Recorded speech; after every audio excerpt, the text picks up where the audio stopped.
और भारतीय जनता पार्टी को याद दिला रहे हैं कि आपने न केवल उत्तर प्रदेश की जनता से झूठ बोला है, बल्कि आने वाली पीढ़ी जो उत्तर प्रदेश को संभालती उसको भी आप झूठ बोलने का काम किया है। और ये कह सकते हैं आज हम कि सबसे बड़ी झूठी पार्टी अगर कोई है तो भारतीय जनता पार्टी है। उनसे बड़ा झूठ, उनसे ज्यादा झूठ कोई नहीं बोल सकता।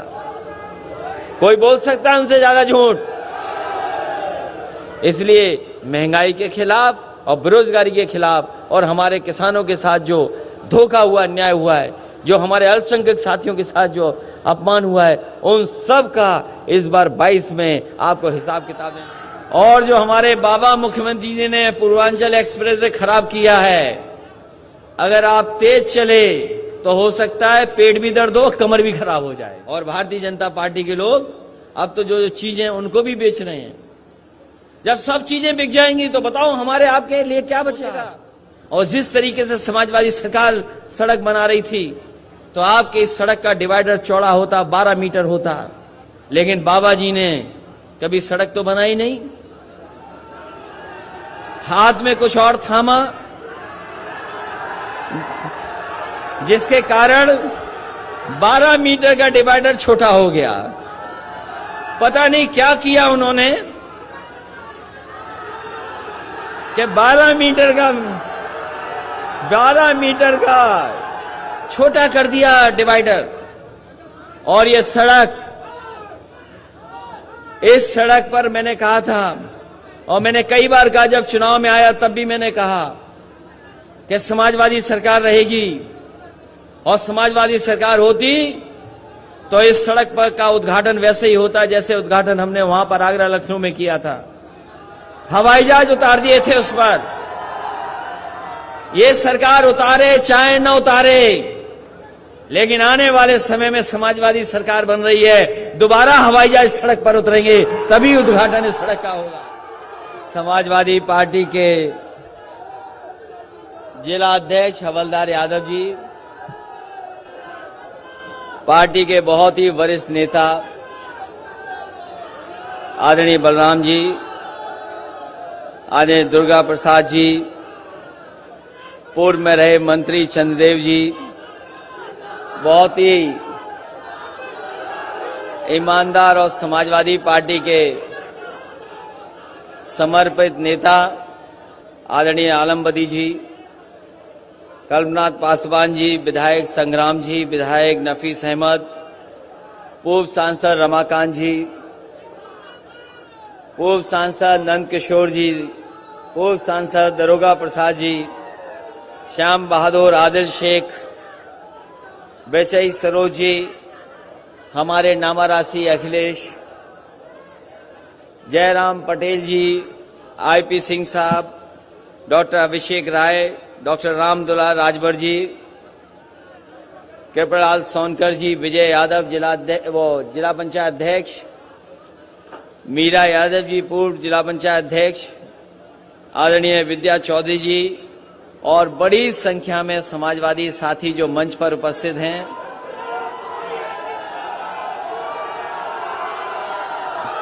इस कार्यक्रम में उपस्थित हमारे सभी आदरणीय किसान भाई, उपस्थित नौजवान साथी, छात्र छात्राएं, पत्रकार साथियों, मैं सबसे पहले आजमगढ़ के सभी मेधावी छात्रों को बहुत बहुत बधाई और शुभकामनाएं देना चाहता हूं। ये जो बच्चे बैठे हैं ये सभी मेधावी छात्र हैं जिन्होंने अपने परिश्रम से, अपनी मेहनत से और कठिन परीक्षा को पास कर करके सबसे अच्छे नंबर प्राप्त इन बच्चों ने किए हैं। जिस समय परिणाम आया, रिजल्ट इन लोगों का आया, मुझे लगा कि सरकार के लोग इन बच्चों का सम्मान करने का काम करेंगे। और मुझे इसलिए भी लगा क्योंकि भारतीय जनता पार्टी का मैंने घोषणा पत्र पढ़ा था। भारतीय जनता पार्टी के संकल्प पत्र में इस बात को लिखा गया है कि जो बच्चे आगे पढ़ने जाएंगे उन बच्चों को लैपटॉप दिया जाएगा, टैबलेट दी जाएगी और साथ ही साथ में डेटा भी फ्री दे दिया जाएगा और कुछ संस्थानों को वाईफाई से जोड़ दिया जाएगा। और आज लगभग 4.5 साल पूरे हो गए हैं, 4.5 साल पूरे हो गए हैं और इनका कार्यकाल खत्म होने जा रहा है। 24 करोड़ की जनता जो उत्तर प्रदेश की है वो ढूंढ रही है कि भारतीय जनता पार्टी ने संकल्प पत्र में जो लिखा था कि हम लैपटॉप देंगे बच्चों को, वो अभी ढूंढने से नहीं मिल रहा है कि आखिरकार भारतीय जनता पार्टी के लोग कब देंगे। आज जब अखबार उठा करके देखा है, आज जो अखबार उठा करके देखा है तो सुना है कि वो टैबलेट देने जा रहे हैं। आज जब अखबार देखा तो उसमें टैबलेट आ रही है कोई। हम उनसे जानना चाहते हैं कि 4.5 साल बताओ इन बच्चों को कौन सी टैबलेट देते रहे आप, कौन सी टैबलेट दी। और ये जितने भी बच्चे हमें दिखाई दे रहे हैं ये आज के पीढ़ी के बच्चे हैं, ये पुराने पीढ़ी वाले नहीं हैं। ये जो मंच में हमारे बहुत सारे साथी बैठे हैं पुराने पीढ़ी के हैं। इन्होंने चौक से और पट्टी पे पढ़ाई की होगी, काला ब्लैक बोर्ड और चौक से पढ़ाई की होगी। मुझे नहीं पता कि पट्टी से पढ़े कि नहीं पढ़े। ये पुराने लोग सब पट्टी से पढ़े लोग हैं, आप भी पट्टी से पढ़े होंगे।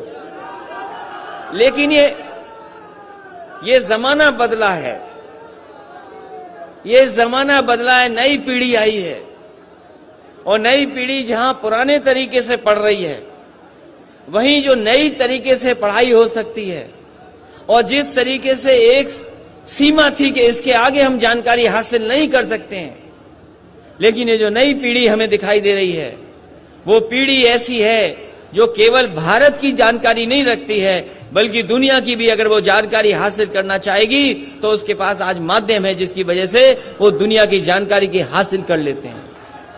इसलिए नई पीढ़ी के लिए नई चीज, ये जो नई पीढ़ी है, तुम पुरानी पीढ़ी वाले हो, शांत रहो।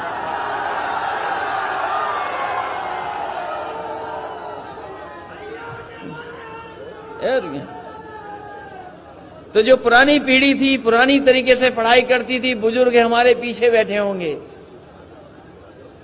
लेकिन आज का समय बदल गया और मुझे खुशी है इस बात की कि जिस समय समाजवादी सरकार में लैपटॉप बांटे जा रहे थे उस समय हो सकता है कुछ लोग किसी तरीके से सोचते हों, लेकिन मुझे इस बात की खुशी मिली कि जिस भी नई पीढ़ी के हाथ में मैंने लैपटॉप दिया था वो न जाने कितना खुश हो गया था। और मैंने यही कहा ये लैपटॉप हम दे रहे हैं आपको, न केवल ये जानकारी हासिल कर देगा, आपको पढ़ाई में मदद करेगा और अगर कोई बड़ा सपना देखोगे तो उस सपने को पूरा करने के लिए ये लैपटॉप आपकी मदद करने का काम करेगा। और बड़े पैमाने पर लैपटॉप बांटे गए और ये हमारे साथी जो तख्ती लेकर के आए हैं वो जानते होंगे कि किसी गांव में आप चले जाओ तो कहीं ना कहीं कोई एक ऐसा बच्चा मिल जाएगा जिसको समाजवादी सरकार में लैपटॉप मिलने का। अब 112 आती है तब भी पुलिस आती है, तो क्या बदल दिया बताओ।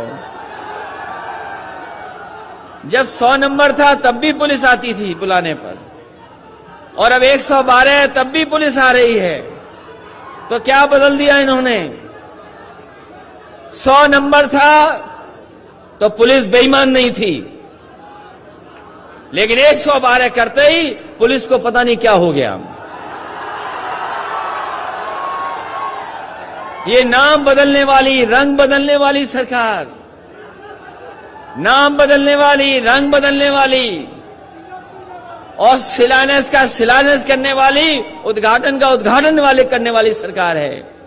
और मैं आजमगढ़ के लोगों से कहूंगा कि लखनऊ मत जाना, जरूरी नहीं जिस नाम से आप जाएं लखनऊ से उसी नाम से वापस आ जाएं।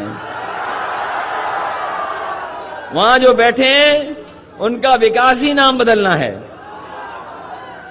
ये सड़क जो पूर्वांचल एक्सप्रेसवे है, ये जो समाजवादी पूर्वांचल एक्सप्रेसवे है, ये देश की सबसे अच्छी सड़क होती। जिस समय इस सड़क को बनाने का काम मैंने शुरू किया था, मुझे याद है इस सड़क को अच्छा बनाने का फैसला लिया था। और इसलिए अच्छा फैसला लिया था क्योंकि हमारा पूर्वांचल का क्षेत्र गरीब है, यहां बेकारी है, बेरोजगारी है, यहां के लोगों के बीच में अभाव की चीजें हैं। इसलिए जब सड़क बनाने का काम शुरू मैंने किया तो मैंने उस समय के अधिकारियों से कहा कि अगर आगरा लखनऊ सड़क बनी है तो ये जो हमारा पूर्वांचल का इलाका है, जो बलिया तक है, गाजीपुर है, आजमगढ़ है, सुल्तानपुर है, आपका अकबरपुर, अंबेडकर नगर है, इस इलाके को आगरा लखनऊ से अच्छी सड़क बनाने का काम करेंगे। और उस समय बनाने का काम शुरू हुआ, बनाने का काम शुरू हो गया। ये जो बाबा मुख्यमंत्री जी कभी कभी कहते हैं कि हमने 120 मीटर ली थी चौड़ी सड़क जमीन, ये उनका फैसला नहीं है, ये समाजवादी पार्टी का फैसला है कि 120 मीटर चौड़ी जमीन ली जाए। और वो इसलिए ली जाए क्योंकि हम अपने घर से अच्छी सड़क आपके घर की बनाना चाहते थे, उसका डिवाइडर चौड़ा रखना चाहते थे। उसका डिवाइडर चौड़ा होता, अगर मापदंड से काम होता और जिस तरीके से समाजवादी सरकार सड़क बना रही थी तो आपके इस सड़क का डिवाइडर चौड़ा होता, 12 मीटर होता। लेकिन बाबा जी ने कभी सड़क तो बनाई नहीं, हाथ में कुछ और थामा, जिसके कारण 12 मीटर का डिवाइडर छोटा हो गया। पता नहीं क्या किया उन्होंने कि 12 मीटर का छोटा कर दिया डिवाइडर। और ये सड़क, इस सड़क पर मैंने कहा था और मैंने कई बार कहा, जब चुनाव में आया तब भी मैंने कहा कि समाजवादी सरकार रहेगी और समाजवादी सरकार होती तो इस सड़क पर का उद्घाटन वैसे ही होता जैसे उद्घाटन हमने वहां पर आगरा लखनऊ में किया था।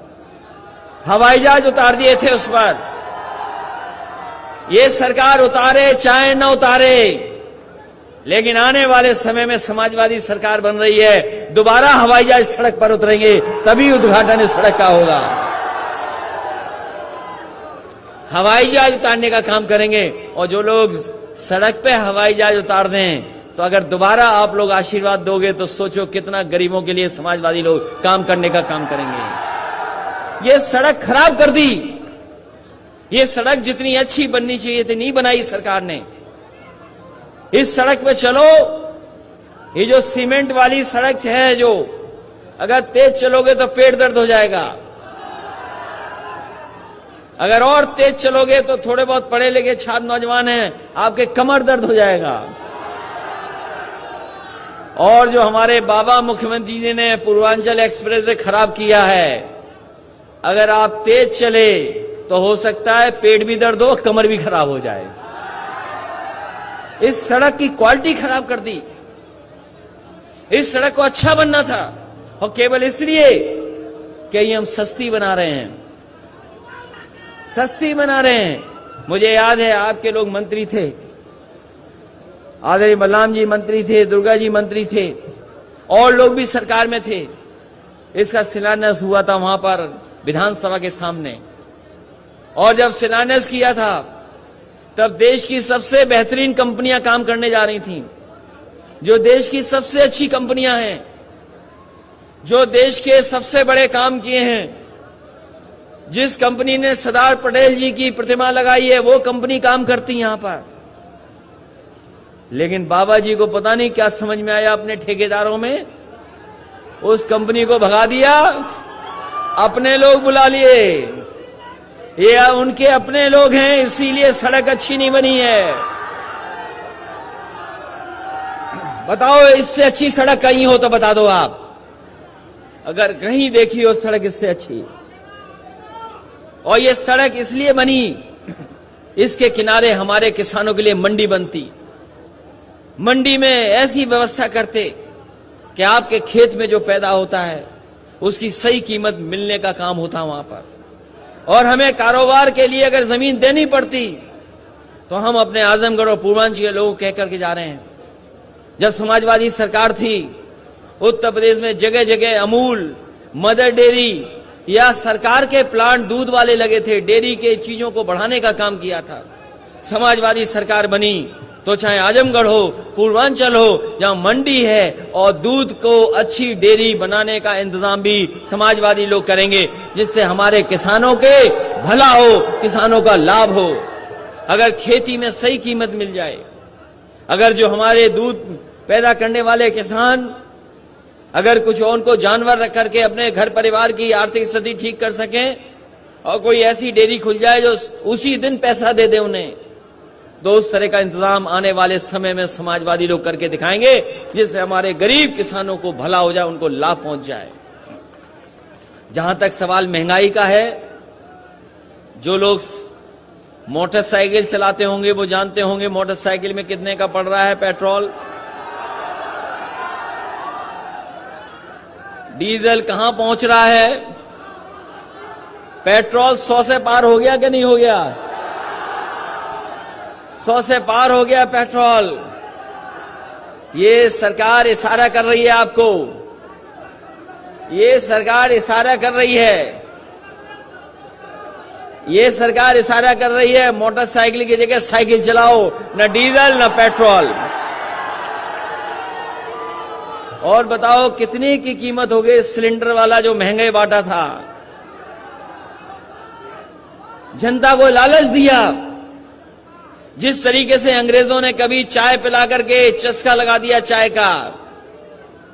कहते हैं, पुरानी कहानियां बताते हैं कि अंग्रेज कोई चाय नहीं पीता था, लेकिन अंग्रेजों ने फ्री बांट बांट करके चाय पिला दी। आज कोई ऐसा नहीं जो चाय ना पीता हो, सबको आदत पड़ गई। इसी तरह भारतीय जनता पार्टी ने पहले फ्री सिलेंडर दे दिए और उसके बाद सिलेंडर की कीमत क्या कर दी, कितने रुपए का हो गया। और ये बीजेपी वाले कह रहे थे कि हम गरीब जो हवाई चप्पल वाले लोग हैं उन्हें हवाई जहाज में बैठाएंगे, हवाई जहाज में बैठाएंगे। और अब तो वो हवाई जहाज भी चले गए और एयरपोर्ट भी बिक गए और हवाई चप्पल वालों की मोटरसाइकिल भी नहीं चलेगी, ऐसा इंतजाम कर दिया भारतीय जनता पार्टी के लोगों ने। इसलिए आज नौकरी नहीं है, रोजगार नहीं है। और जो किसान हमारे हक मांगने निकले थे, जो किसान अपने अधिकारों के लिए लड़ने निकले थे, बताओ भारतीय जनता पार्टी ने उन पर गाड़ी चढ़ा दी कि नहीं चढ़ा दी? यही भारतीय जनता पार्टी के लोगों ने टायरों से किसानों को कुचल दिया और वहां के गृह राज्य मंत्री कानून को कुचल रहे थे। और ये अगर दोबारा आ गए तो बाबा साहब भीमराव अम्बेडकर जी ने जो बनाया और आजादी के बाद न जाने कितनी कुर्बानियों के बाद जो हमारा देश आजाद हुआ है, हो सकता है भारतीय जनता पार्टी के लोग हमारे संविधान को भी कुचल दें। इसलिए 2022 में इस भारतीय जनता पार्टी का सफाया करना है आपको। अभी धान खड़ा है खेतों में, धान खड़ा है हमारे किसानों का खेतों में, कोई इंतजाम नहीं किया खरीदने का, कोई खरीदने का कांटा नहीं लगवाया, ना भी इंतजाम किया है। ये हमारे नौजवान हैं, हमारी बहनें हैं जो पढ़ लिख करके कुछ करना चाहती हैं, लेकिन जो जिस तरीके का देश को बेचने का काम किया है, अब न नौकरी है न रोजगार है। इस सरकार की जो गलत नीतियां हैं उससे हमारे नौजवानों के सपने पूरे नहीं हो सकते। ये दुनिया में कहीं इतनी बेरोजगारी नहीं है, दुनिया में इतनी कहीं गरीबी नहीं है। जो देश हमारे बराबर आजाद हुए न जाने कहां से कहां पहुंच गए हैं और हम देखो कहां के कहां रह गए। इसलिए सोचना होगा कि कौन लोग सरकार बनाएं, कौन लोग सत्ता में आए। आजादी के बाद जिस तरीके से देश की खुशहाली और तरक्की के रास्ते पे जाना चाहिए था, नहीं गया। और भारतीय जनता पार्टी के लोग अब तो जो चीजें उनको भी बेच रहे हैं। जब सब चीजें बिक जाएंगी तो बताओ हमारे आपके लिए क्या बचेगा। और भारतीय जनता पार्टी को याद दिला रहे हैं कि आपने न केवल उत्तर प्रदेश की जनता से झूठ बोला है, बल्कि आने वाली पीढ़ी जो उत्तर प्रदेश को संभालती उसको भी आप झूठ बोलने का काम किया है।